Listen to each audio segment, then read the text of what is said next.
I'm Heather Wilson, 32 years old, and for 5 years I faithfully paid rent to my parents while saving for my own home. When they allowed my unemployed brother Ryan, his wife Tiffany, and their kids to move in completely rent-free, I tried to be understanding. Family helps family, right? But as weeks turned to months with no contribution from them while I continued paying $800 monthly, something inside me broke.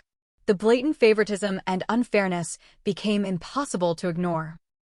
If you've ever felt undervalued by the people who should value you most, stick around. Before I continue, let me know where you're watching from in the comments, and don't forget to like and subscribe if family drama stories resonate with you. To understand how everything unraveled, you need to know a bit about my family dynamic.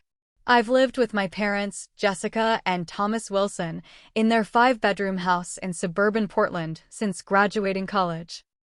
When I moved back home at 27, we had a clear agreement. I would pay $800 monthly in rent while working toward financial independence. This wasn't a handout. I was contributing significantly to the household expenses while saving for my future. Our family home was spacious, but not extravagant. My parents had purchased it 20 years earlier when property values were reasonable, and they'd recently paid off the mortgage. My room was modest. I'd redecorated my childhood bedroom with adult furniture and a small workspace where I could occasionally handle paperwork from my nursing job. Speaking of which, I've worked as a registered nurse at Portland Memorial Hospital for the past 6 years. I love my job despite the challenges of rotating shifts and the emotional toll of healthcare work. I've always been the responsible one in the family, working steadily, paying bills on time, and carefully building my savings. By the time this story takes place, I had managed to save just over $45,000 toward a down payment on a house, something I was incredibly proud of given the skyrocketing real estate prices in our area. My relationship with my parents was generally positive before all this happened. Mom and I would cook together on my days off, and Dad and I shared a love of gardening. We weren't perfect. There were occasional disagreements, but I felt respected as an adult in their home. That said, I'd always noticed subtle favoritism toward my younger brother Ryan. When we were kids, he got more leeway with rules. As adults, his mistakes were minimized while mine were scrutinized. Ryan, 29, has never quite gotten his act together. He's smart and charming when he wants to be, but he lacks follow-through. Since high school, he's bounced between jobs, retail, food service, warehouse work, never staying anywhere longer than 8 months. By the time this story begins, he'd been unemployed for nearly 3 months after walking out of his delivery driver job following an argument with his supervisor.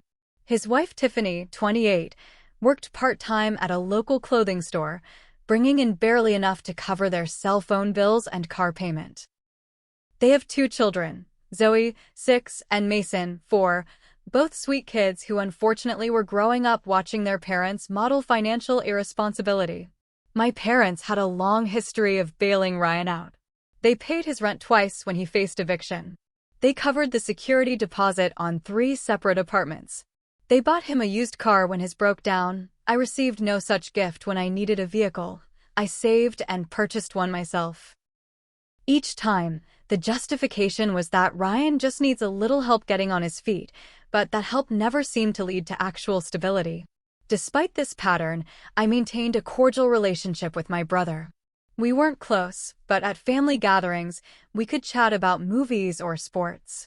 Tiffany and I had little in common, but I made efforts for the kids' sake, bringing them small gifts and taking them to the park occasionally. I first learned that Ryan and his family might move in during a Sunday dinner at my parents' house. Ryan and Tiffany weren't present, which should have been my first clue something was up. "Honey, we need to talk about something," Mom said as she served apple pie for dessert. "Ryan's landlord is selling their building, and they need to be out by the end of the month." Dad jumped in before I could respond. "They've been looking, but with rental prices these days and their credit situation, well, they're having trouble finding a place they can afford." I already knew where this was heading. "You've invited them to stay here, haven't you?" Mom nodded, her expression a mixture of concern and determination. "Just temporarily. Until they find somewhere affordable. Maybe a month or 2 at most." Where will they all stay? I asked, already calculating the space requirements for 2 adults and 2 children. We thought they could take the guest room and convert the office for the kids, Dad explained. It'll be cozy, but it's just temporary. I took a deep breath. Will they be contributing to household expenses? Rent? Utilities? Groceries? My parents exchanged a look that told me everything I needed to know. They're in a tough spot financially right now, Mom said softly. We don't want to add to their burden. I sat with that for a moment, processing the implications. So I'll continue paying $800 a month, but they'll live here for free? Your situation is different, Dad countered. You've got a stable job. You're saving for a house. They have 2 children to support. I didn't argue further that night. Despite the obvious double standard, I told myself this was temporary. Family helps family in crisis. Little did I know how much I would come to regret my silence.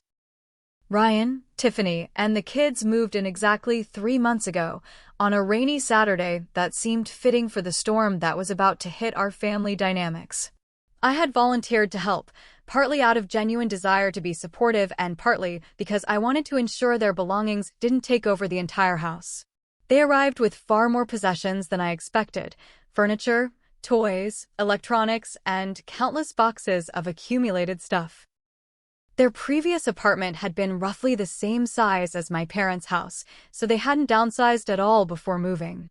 Dad and Ryan made trip after trip with the rented moving truck, while Mom, Tiffany, and I organized things inside and kept the kids occupied. Where should we put the gaming setup? Ryan asked, carrying in his elaborate computer, multiple consoles, and 55-inch TV. Mom looked flustered. I hadn't thought about that. Maybe the living room for now? I bit my tongue. The living room was the main common area where I often relaxed after long nursing shifts. Now it would become Ryan's gaming zone? By evening, their bedroom was set up.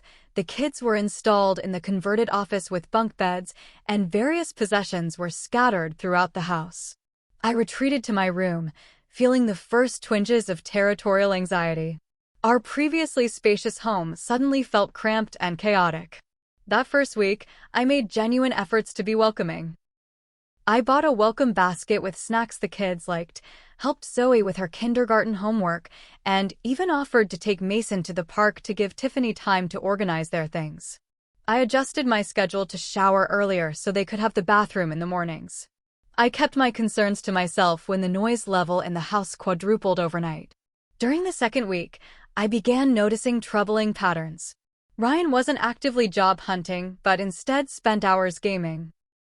Tiffany would leave dirty dishes in the sink all day. The kids, though sweet, were allowed to run wild with minimal supervision. My parents seemed reluctant to establish any household rules for fear of making Ryan and Tiffany feel unwelcome. By the third week, my curiosity got the better of me. I found Mom alone in the kitchen one morning and decided to broach the subject directly. So, has Ryan discussed how he'll contribute to household expenses once they're more settled? I asked as casually as possible while helping her prepare breakfast. Mom focused intently on the pancake batter she was mixing. He's focusing on finding a job first. Then they can start thinking about contributing. But they're buying groceries, right? Or helping with utilities. I pressed. Heather, Mom said with an edge in her voice, they can barely afford diapers for Mason. They're not in a position to contribute financially right now. Mom, Mason is 4. He's not in diapers anymore. You know what I mean, she snapped. They have expenses we don't have. Children are expensive. I let the subject drop, but the conversation confirmed what I'd suspected. There was no expectation for Ryan and his family to contribute financially to the household. Meanwhile, I continued dutifully paying my $800 monthly rent. The living situation quickly became challenging. With 7 people sharing one house, privacy became a luxury. The bathroom schedule grew complicated with my varying nursing shifts.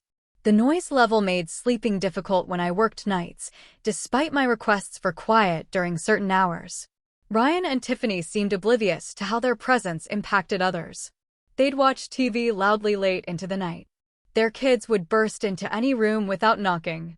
They left messes throughout the common areas that others, usually Mom or me, would end up cleaning. About a month after they moved in, I finally spoke up during dinner after finding the kitchen in complete disarray for the third time that week. Ryan, Tiffany, I understand you're going through a difficult time, but we need to establish some household rules about cleaning up and noise levels. Ryan rolled his eyes. You've always been uptight, Heather. We're living here now too, you know.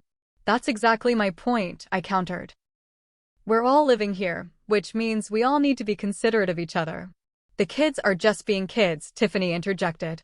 We can't expect them to be silent all the time. I'm not asking for silence, just reasonable quiet hours when I'm sleeping between night shifts. And for people to clean up after themselves in common areas. Mom jumped in before I could continue. Heather, they're adjusting. Let's give them some grace. Ryan's focusing on his job search, and Tiffany has her hands full with the children. Dad nodded in agreement. Family supports each other through tough times. I looked around the table and realized I was alone in my concerns.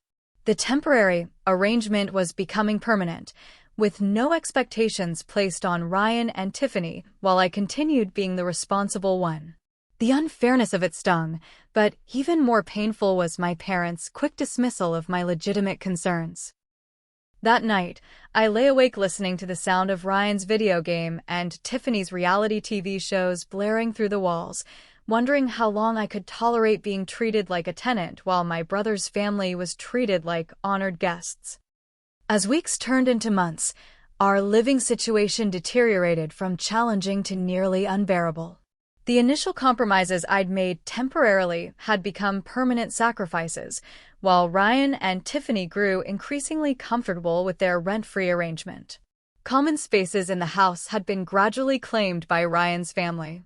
The living room now permanently housed his gaming setup, with controllers, games, and snack wrappers constantly littering the coffee table. The kitchen counters were perpetually covered with their appliances and food items. Even the backyard patio, where I used to enjoy morning coffee on my days off, was now cluttered with the kids' outdoor toys. My attempts to carve out personal space were consistently undermined. One evening, I came home from a 12-hour shift to find Tiffany and her friend Amanda using my room for quiet girl talk because the kids were being too loud in the rest of the house. Another time, I discovered Mason had been playing with my nursing textbooks, tearing pages and drawing in them. When I raised concerns, I was told I was being materialistic and they're just books. The financial inequity became increasingly apparent. Our household grocery bill had nearly doubled, with Ryan and Tiffany adding expensive items to the shopping list without contributing a dime. The utility bills spiked from their constant use of electronics, long showers, and tendency to leave lights on throughout the house. Meanwhile, I continued paying my full $800 rent, essentially subsidizing their lifestyle. One Tuesday evening about 6 weeks after they'd moved in, I overheard a conversation that made my blood run cold. I was coming upstairs when I heard my parents talking in their bedroom. We should use part of Heather's rent to help Ryan with his car payment, Mom was saying. He had that interview across town yesterday, and they need reliable transportation. Makes sense, Dad agreed. She's saving plenty anyway with the below-market rent we charge. I froze in the hallway, a wave of betrayal washing over me. Not only was I the only one contributing financially to the household, but my contributions were being redirected to support my brother's financial irresponsibility. The unfairness of it was staggering. The next morning, I confronted my parents at breakfast before Ryan and Tiffany were awake. I overheard your conversation about using my rent money to pay Ryan's car payment, I said, trying to keep my voice steady. They exchanged uncomfortable glances. Honey, we're just trying to help them get back on their feet, Mom explained. By taking the money I give you and giving it to Ryan? How is that fair? Dad sighed. It's not about fair, Heather. It's about family. Right now, they need more help than you do. But I'm family too, I said, hating how small my voice sounded. I've been paying rent for years while saving for my own place. Ryan has made one poor decision after another, and somehow I'm the one financing the consequences. You've always been more stable, Mom said, as if my responsibility was a character flaw rather than a virtue. Ryan struggles with consistency. And you enable that struggle by never holding him accountable, I replied. The conversation ended in a stalemate, with my parents insisting they were just balancing resources based on need, and me feeling increasingly like an outsider in my own family. The incident that pushed me to the breaking point involved my car. I had a 3-day stretch off from the hospital and had planned a day trip to the coast with my friend Allison. The morning we were supposed to leave, I discovered my car was missing from the driveway. After a moment of panic thinking it had been stolen, I received a text from Ryan. "Borrowed your car for a quick errand. Back soon." I was furious. He hadn't asked permission, had no idea of my plans, and had simply taken my property without consideration. When he returned 3 hours later, the gas tank was nearly empty, there was a new scratch on the passenger door, and fast food wrappers littered the back seat. "What were you thinking?" I demanded. "You can't just take my car without asking." Ryan shrugged. "My car wouldn't start, and I had stuff to do. I knew you weren't working today. That doesn't make it okay to take my property without permission. And you returned it damaged and filthy with no gas." "It's just a scratch," he dismissed. "And we're family. What's the big deal about borrowing a car?" When I brought the issue to my parents, expecting them to back me up on this clear violation, I was shocked by their response. "He needed the car for a job interview," Dad explained, though Ryan hadn't mentioned any interview to me. "He should have asked first," I insisted. "Maybe you should leave a spare key in a designated spot," Mom suggested, completely missing the point. "Then he wouldn't need to wake you if you're sleeping after a night shift."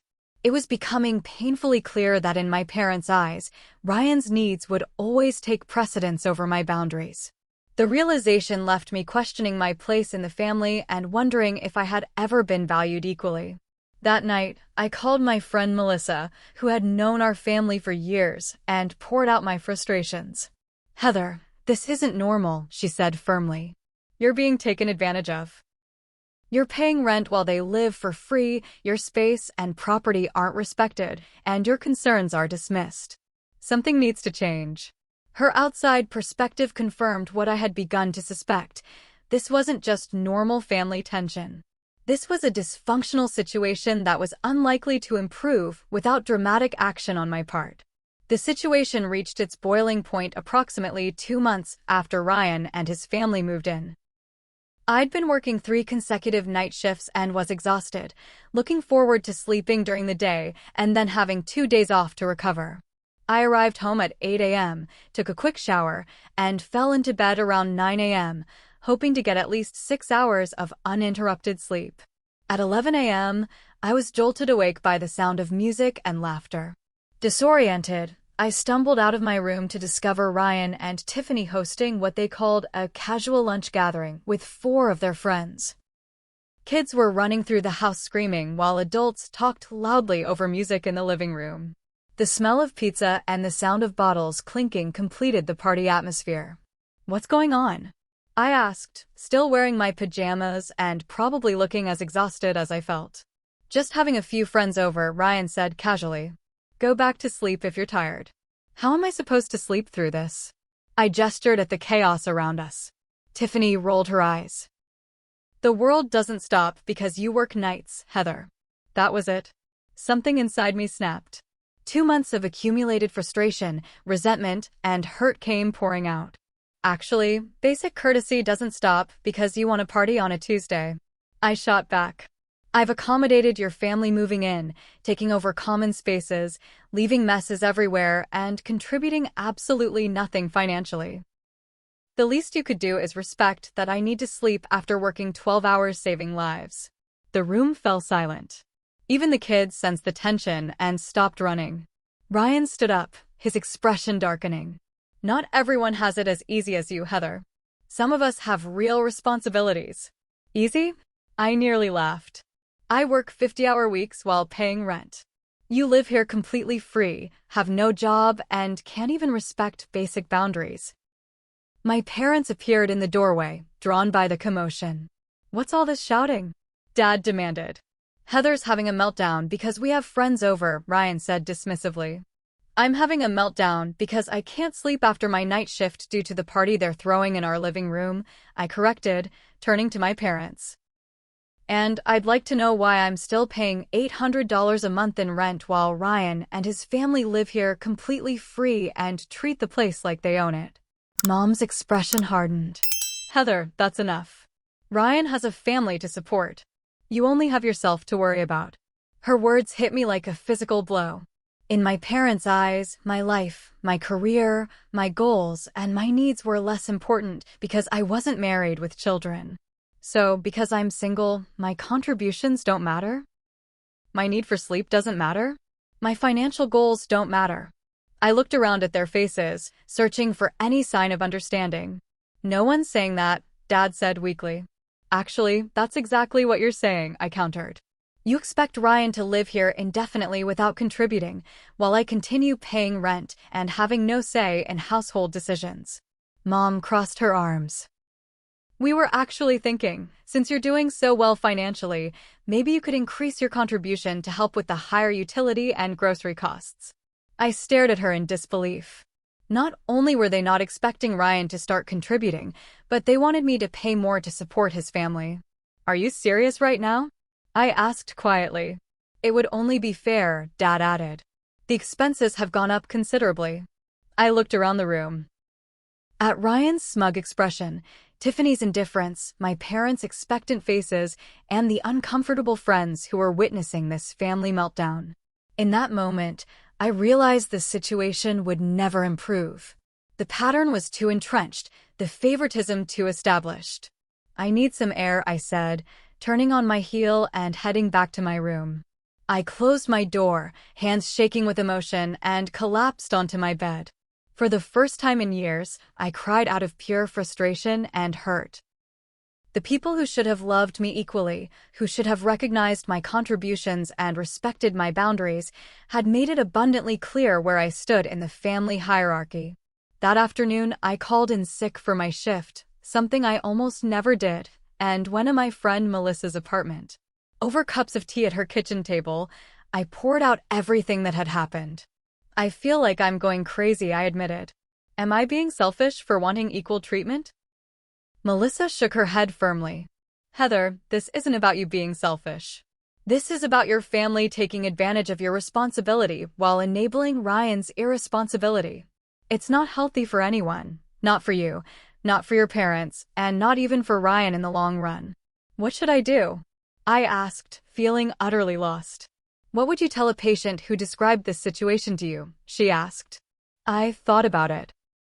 I'd tell them they deserve to be treated with respect and that it's okay to set boundaries, even with family. Exactly, Melissa nodded. And sometimes setting boundaries means making tough choices about where and how you live. As I drove back to my parents' house that evening, I knew I had reached a decision point.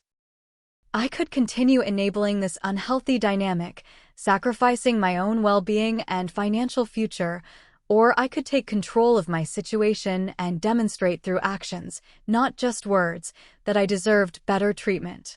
The party had disbanded by the time I returned, but the house still bore its traces: empty pizza boxes, beer bottles, and toys scattered everywhere. Instead of cleaning up as I normally would have, I walked past the mess to my room and closed the door. That night, I began researching apartment listings on my laptop with a new sense of purpose and determination. The day after the party incident, I called in sick to work again and spent the morning researching apartments while the house was empty. My parents were at work, Ryan was supposedly at a job interview, though I had my doubts, and Tiffany had taken the kids to her mother's house. The solitude gave me space to think clearly and make plans without emotional interruptions. I approached my apartment search methodically, the way I would a nursing care plan. First, I identified my budget, calculating what I could afford while still maintaining my savings goal. Since I had been paying $800 in rent already, I knew I could manage something in the $1,000 to $1,200 range without significantly impacting my finances. In fact, when I factored in the money I'd save by not subsidizing Ryan's family's groceries and utilities, I might even come out ahead. Next, I prioritized locations closer to the hospital to reduce my commute time and gas expenses. After a few hours of searching online, I had a short list of 5 promising apartments. I made appointments to view them all that afternoon, taking advantage of my rare weekday off. The third apartment I visited immediately felt right. It was a one-bedroom unit in a small, well-maintained building just 10 minutes from the hospital. The $1,050 monthly rent included water and trash service, and the apartment featured a small balcony overlooking a community garden. Most importantly, it was available immediately, with a security deposit equal to 1 month's rent. "I'll take it," I told the property manager, Diane, after the tour. "How soon can I move in?" She seemed surprised by my decisiveness. "We can process your application today. With your income and credit score, I don't anticipate any issues. You could have keys by Friday if everything checks out." I completed the application on the spot, paid the application fee, and left feeling lighter than I had in months. For the first time since Ryan moved in, I felt in control of my life again. That evening, I called my trusted friend Allison to share my plans and ask for her help with the move. "I'm so proud of you for standing up for yourself," she said. "Of course I'll help. What's your timeline?" "I'm planning to tell my family this weekend after I get the keys," I explained. "I want to have everything lined up before I break the news." "Smart," she agreed. "Do you think they'll try to talk you out of it?" "Probably," I sighed. "But I need to be firm. This isn't a negotiation, it's a decision I've already made." The next few days passed in a flurry of preparations. I was approved for the apartment and signed the lease on Friday afternoon, receiving my keys with a mixture of excitement and trepidation. I discreetly packed essentials when no one was home, storing a few boxes in my car's trunk. I created a detailed budget for my new expenses and made a list of basic furnishings I would need beyond what I already owned. I also drafted a letter to my parents, knowing that emotions might make it difficult to express everything clearly in conversation. The letter took several attempts as I tried to balance honesty about my hurt feelings with a desire not to burn bridges completely. By Sunday morning, I was ready. I had arranged for Allison and 2 other friends to help me move my larger items that afternoon. Now came the hardest part, telling my family. I chose breakfast time, when everyone would be present. My parents were making pancakes, a weekend tradition. Ryan and Tiffany were half awake at the table, while the kids played with toys in the living room. I took a deep breath and stepped into the kitchen. "I need to talk to all of you," I said, my voice steadier than I expected. Something in my tone must have signaled the seriousness of the moment, because everyone looked up. "I've found an apartment, and I'm moving out today. I've signed the lease and have the keys already." The kitchen fell silent. Mom nearly dropped the spatula she was holding. "What do you mean you're moving out?" Dad finally asked. "Why would you do that?" "Because this living situation has become untenable for me," I replied, pulling the letter from my pocket. "I've written down my thoughts so I can express them clearly. I'd like you to read this." Mom took the letter with trembling hands. "Heather, if this is about the party the other day, it's not about any one incident," I interrupted gently. "Please just read it." The letter explained how I felt undervalued and taken for granted. How the double standard between my treatment and Ryan's had become impossible to ignore. How I had tried to accommodate and compromise, only to find more being demanded of me while less was expected of others. I concluded by saying I would always love them as my family, but I needed to remove myself from a situation that was damaging my financial future and emotional well-being. As they read, Ryan's expression shifted from confusion to anger. "So you're just abandoning the family because you can't handle sharing space? Real mature, Heather." "I'm not abandoning anyone," I replied calmly. "I'm making a healthy choice for myself after months of trying to make this work. You're all welcome to visit me once I'm settled." Tiffany suddenly looked panicked. "If you stop paying rent, how will your parents cover the bills? They've been counting on your contribution." The question revealed more than she probably intended about their understanding of the household finances. "I've paid my rent through the end of this month," I said. "After that, perhaps you and Ryan can start contributing." Mom's eyes filled with tears. "Honey, we can work this out. If you need more privacy or space, this isn't about space," I said firmly. "It's about respect and fairness. I've made my decision. My friends will be here at noon to help me move my furniture." Dad's face had turned an alarming shade of red. "You can't just spring this on us. We're your family." I've been expressing my concerns for months, I reminded him. They've been consistently dismissed or minimized. What followed was a chaotic mixture of emotions. Dad shouted about ingratitude. Mom cried and pleaded. Ryan alternated between anger and attempts to make me feel guilty about abandoning his children who looked up to their aunt. Tiffany mainly seemed concerned about the financial implications for their living situation. Through it all, I remained calm but firm. Years of handling medical emergencies had taught me to maintain composure in emotional situations. When my friends arrived to help with the move, my family was still in various states of distress. The actual moving process took only a few hours. I had relatively little furniture, my bedroom set, a small desk, some bookshelves, and personal items. As Allison and I carried out the last box, Mom made one final plea. "Please don't do this. We can make changes, set up some house rules." I hugged her, genuinely sad about the rift, but confident in my decision. "I love you, Mom, but I need to do this for myself. We can talk in a few days when everyone's calmer." As I drove away, following the friends who had helped me move, I felt a complex mixture of emotions.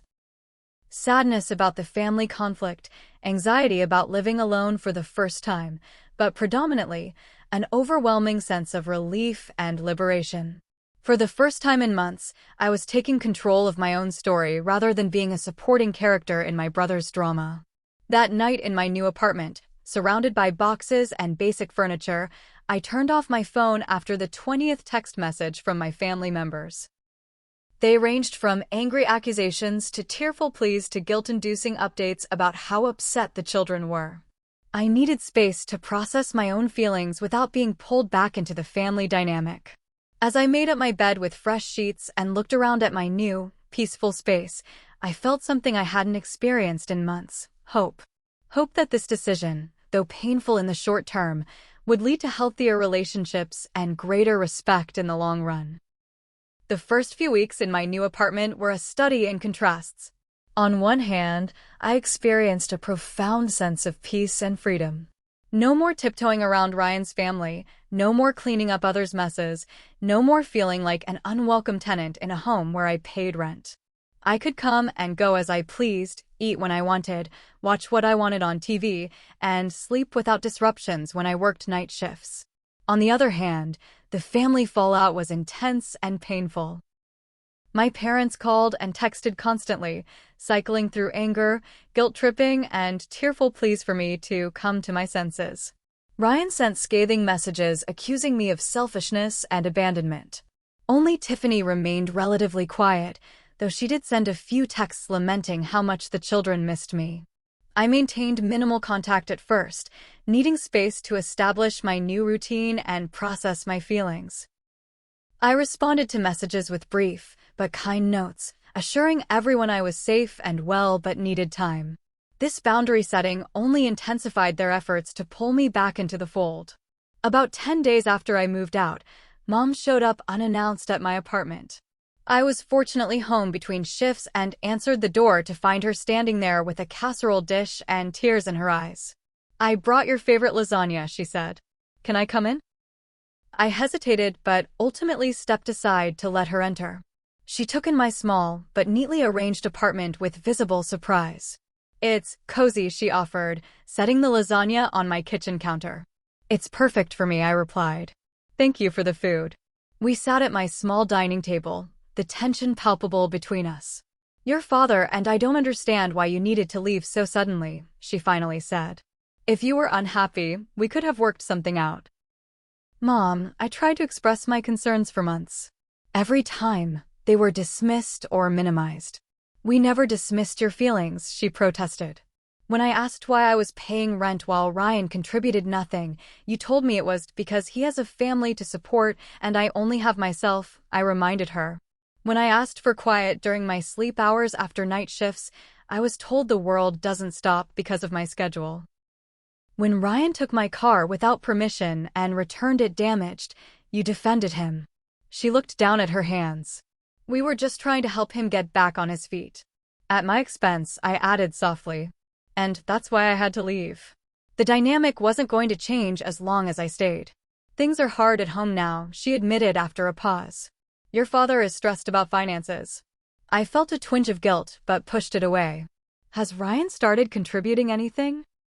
She shook her head. He's still looking for the right job opportunity. Something that pays what he's worth. The familiar pattern was continuing, just as I'd suspected it would.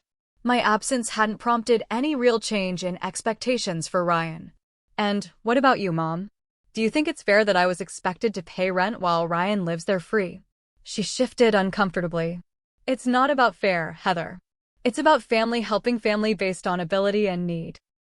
But that's just it. You never considered my needs. My need for sleep, privacy, respect, and equal treatment was always secondary to Ryan's needs.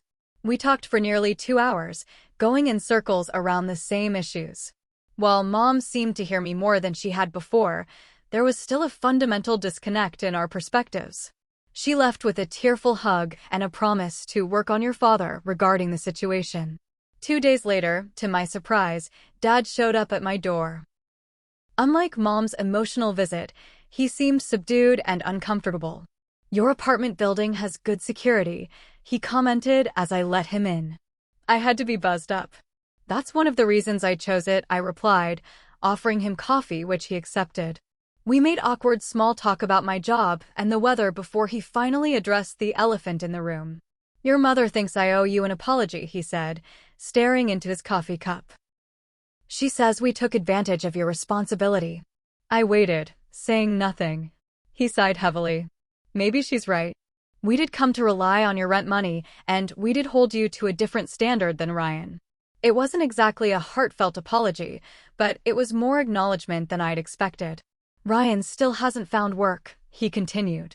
Says the job market is tough right now. The hospital where I work has 6 open positions in environmental services, I noted. Entry-level, benefits after 90 days, $17 an hour to start. Dad looked surprised. That's good money.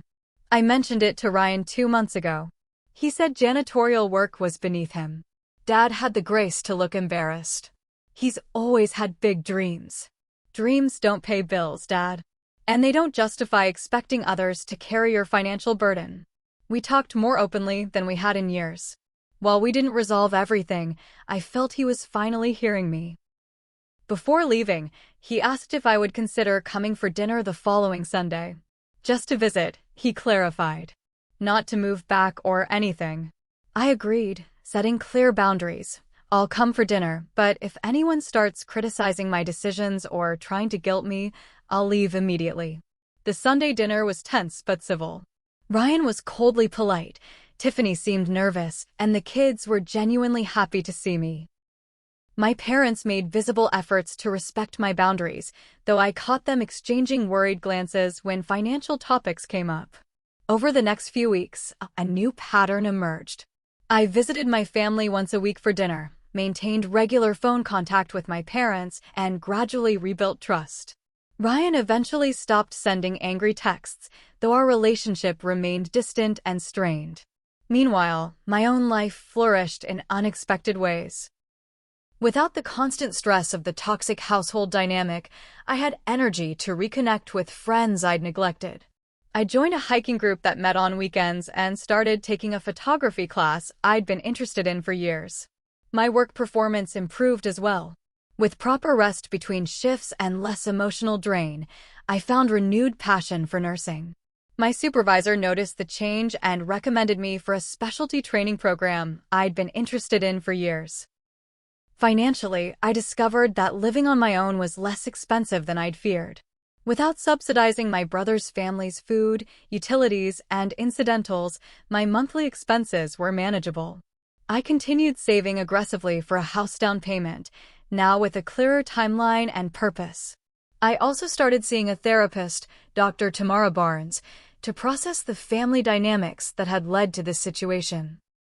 Our sessions helped me understand the roots of the favoritism I'd experienced and develop healthier boundaries in all my relationships. What you're describing is a classic family system with rigid roles, Dr. Barnes explained during one session. You were cast as the responsible one, the family hero who would always step up and sacrifice. Your brother was the problem child who needed rescuing.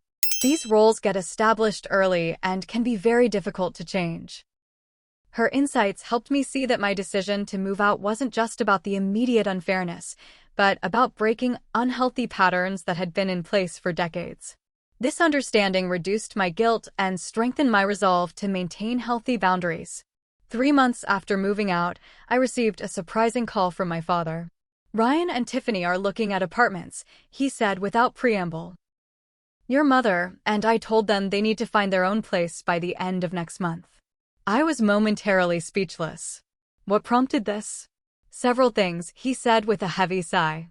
"Partly financial necessity. We really can't afford the increased expenses without your contribution. Partly seeing how well you're doing on your own. And partly, well, you were right about some things. Ryan needs to stand on his own feet." It was a watershed moment in our family dynamic, the first time my parents had established a significant boundary with my brother. While I felt validated, I was careful not to express too much satisfaction that might be interpreted as smugness. "I think that's a wise decision," I said simply. "For everyone involved." As I hung up the phone, I felt a complex mixture of emotions.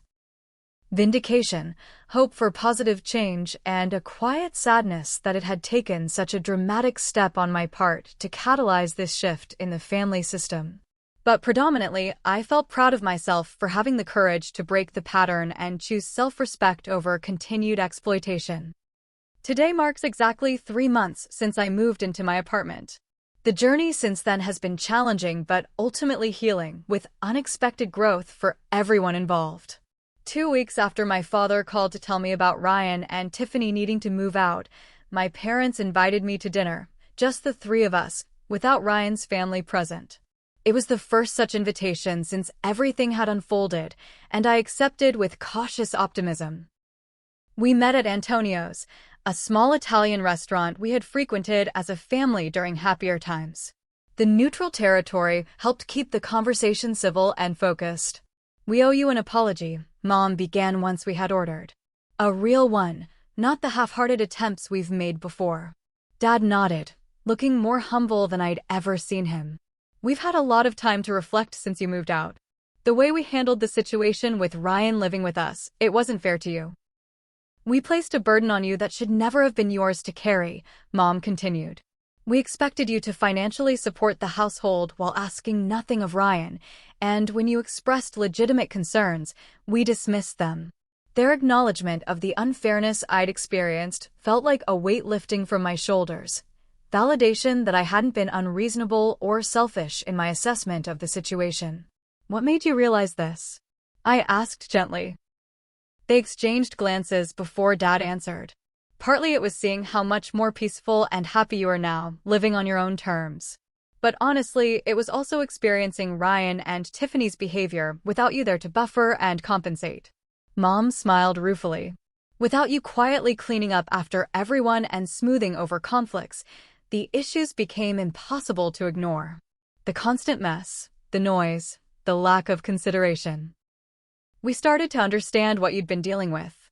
And the financial reality hit us hard," Dad admitted.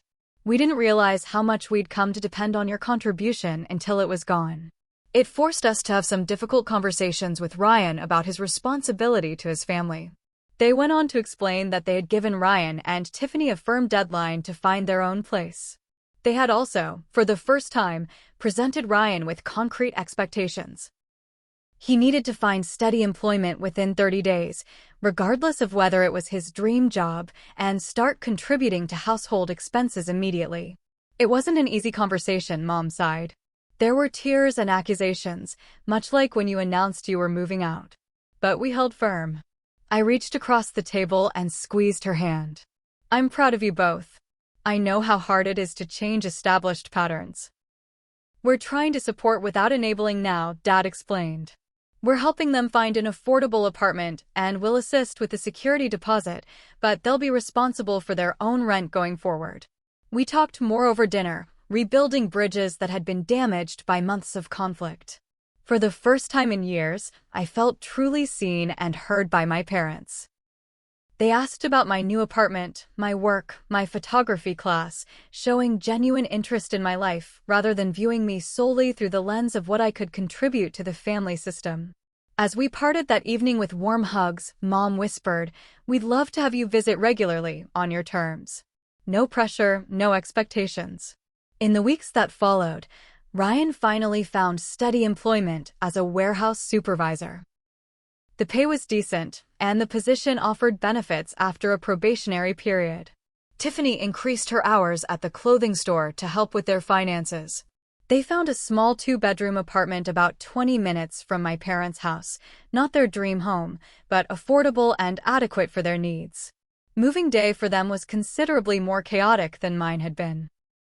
I offered to help, partly as a peace offering and partly to support my parents who were helping with the heavy lifting.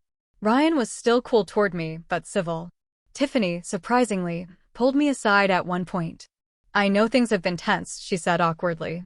"But I want you to know that, well, you were right about some things. We did take advantage of the situation. I'm sorry for my part in that." Her unexpected apology touched me. "Thank you for saying that.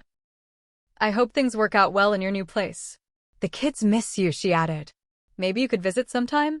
I smiled. "I'd like that. Maybe we could take them to the park next weekend." With Ryan and his family in their own apartment, my relationship with my parents entered a new, healthier phase. I visited regularly for Sunday dinners and occasional weeknight meals. We established new traditions, like a monthly movie night and helping Dad with his garden project. The difference was that these interactions were now based on mutual respect rather than obligation and exploitation. My own life continued to flourish. The specialty training program at work led to a promotion and modest raise. My savings grew steadily, and by late summer, I was ready to begin house hunting in earnest. The real estate market was challenging, but with my solid credit history and substantial down payment, I was in a strong position. After viewing nearly 20 properties, I found a charming 2-bedroom bungalow in a quiet neighborhood midway between the hospital and my parents' home. It needed some cosmetic updates, but was structurally sound and priced within my budget. My offer was accepted, and 60 days later, I became a homeowner. The sense of achievement was overwhelming. This milestone, reached through years of discipline and hard work, represented not just financial independence, but a profound personal victory. My housewarming party brought together the various parts of my life: colleagues from the hospital, friends from my hiking group and photography class, and yes, my family, parents, Ryan, Tiffany, and the kids. Ryan was more relaxed in this context, perhaps because my new home represented a clean slate rather than a reminder of our past conflicts. As Mom helped me arrange food in the kitchen, she said quietly, "I hope you know how proud we are of you. Not just for this beautiful home, but for having the courage to stand up for yourself." It forced all of us to grow. The journey hasn't been without its challenges. Family dynamics established over decades don't change overnight, and there have been moments of backsliding into old patterns. But the fundamental shift has held. My parents now treat me with the same respect they afford Ryan, and expectations are more equitably distributed. Ryan and I have reached a cautious truce. We may never be as close as some siblings, but we can share family gatherings without tension and have even had a few one-on-one conversations that felt genuinely connected. He's doing better, holding steady at his job and taking more responsibility for his family's well-being. As for me, I've learned invaluable lessons through this experience. I've learned that standing up for myself isn't selfish but necessary. I've learned that love doesn't mean allowing yourself to be exploited. I've learned that sometimes the most painful decisions lead to the most profound growth. Most importantly, I've learned that family relationships, like all relationships, must be based on mutual respect to be healthy. When that respect is missing, no amount of compromise or accommodation can create genuine connection. Looking back on the journey from that painful breaking point to today, I'm grateful for the growth it prompted in all of us. The path wasn't easy, but it led to something better than what came before: more authentic relationships, healthier boundaries, and a family system that, while imperfect, at least attempts to value all its members equally. If you're in a similar situation, feeling undervalued or taken advantage of by family members, I hope my story gives you courage. What boundaries do you need to establish in your own relationships? Have you ever had to take a difficult stand for your own well-being?